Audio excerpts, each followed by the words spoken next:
bill known as the First Amendment Defense Act recently passed the Georgia House that would, if adopted into law, allow both individuals and organizations to refuse to conduct business with anyone whose marriage they find counter to their religious beliefs.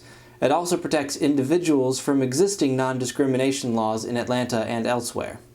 A similar law was defeated last year, but the passing of this version of the bill has sparked outrage and backlash from both the public and the business community, with some companies vowing to leave the state if the bill is signed into law.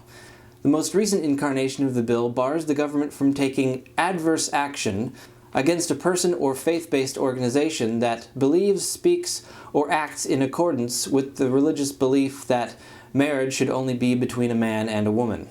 Over 400 companies have joined a coalition opposing the bill, many citing fears that Georgia will suffer lost revenue, as in Indiana, where public disdain for a similar bill before it even became law is said to have cost the state up to $60 million.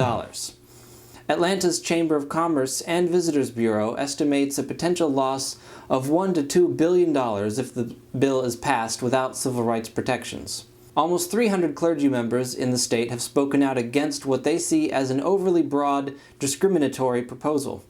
Not only does the bill allow individuals and faith-based organizations to discriminate against same-sex couples, but also anyone perceived to have sexual relations outside of a heterosexual marriage, such as single parents or unmarried couples, whether gay or straight. However, supporters argue the law is needed to protect the religious freedom of individuals to exercise their sincerely held religious beliefs as they pertain to marriage.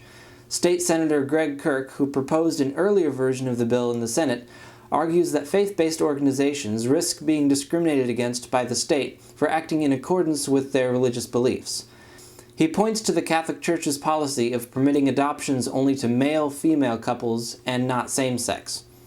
In response, Joe Whitley, former U.S. Attorney and Department of Justice official, calls the proposed law superfluous and unnecessary in a legal analysis. The First Amendment in and of itself protects all Americans' rights to speech, to worship freely, and to be free from a state-established creed, he said. These rights do not need the General Assembly to legislate in order to give them force or effect.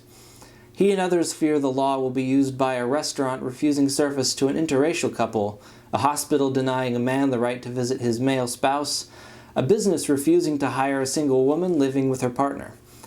The same kind of discrimination on the part of an employer, landlord, or public employee could be protected under FADA. State Senator Nan Orrock remembers the battles that raged across the South after the U.S. Supreme Court findings established a law that people of color are equal.